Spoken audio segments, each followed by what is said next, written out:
Okay, so just wanted to bring a video to you guys about how to properly train to failure, and hopefully Ender is not going to sneak in here too quick. I'm bringing this to you from my living room because this is where I've been doing a lot of my working out lately, and I have a 24 kilogram kettlebell at home, so I can do plenty with that. One thing that failure really does is it ends up training you how not to do something. Pretty obvious, right? I know.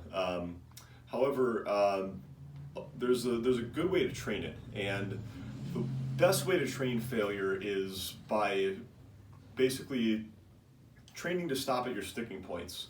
And I'm going to demonstrate what that means here in a second. So we're going to use the press, for example.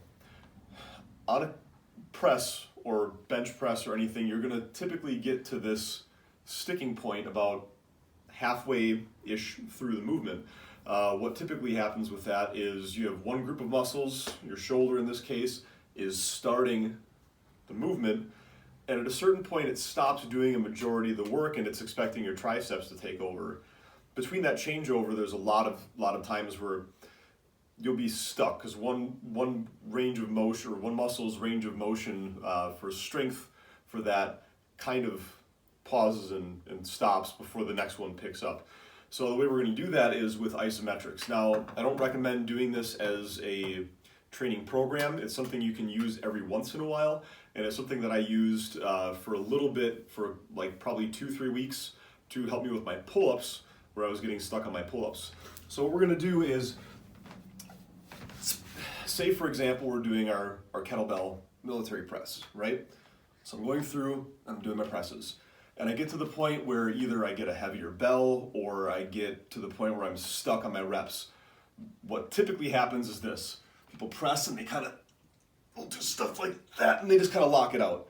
That wasn't pretty, and we don't want to do things like that. So instead, what I want you to think about is full body tension, press, squeeze tighter, doesn't go, pull it back down into position, safely set it down.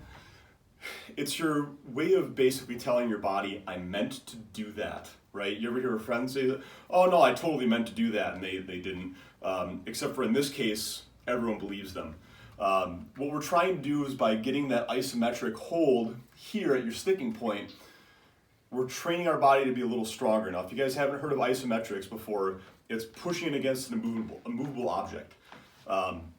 Wall sits, where you go into the door frame, push your hands out into the door frame, and then you walk out and you notice your arms like float up.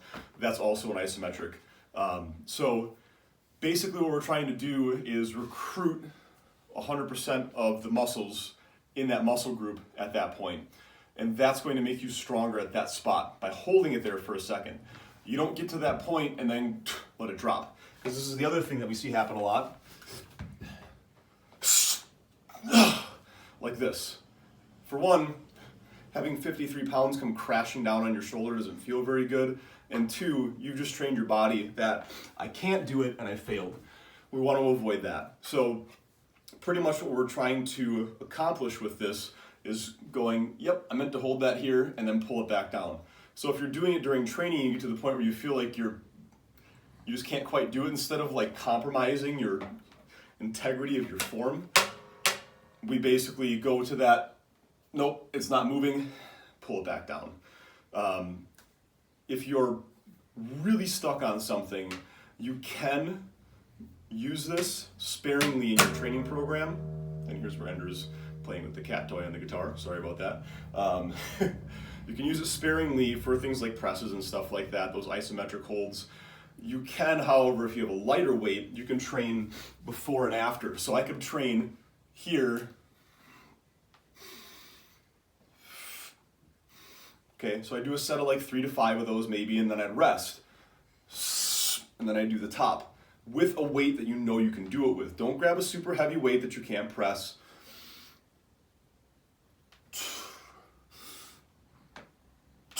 And train the top half of the movement.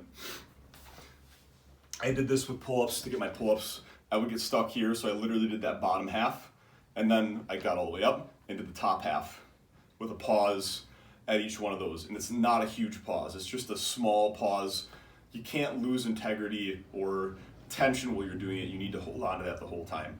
So hopefully that helps you out. I know it helped me out. It's helped a lot of people that I already train. So if it does, great. If not, you know, there's probably something else you're missing in the training, or you know, maybe you're just not ready to move on in weight yet.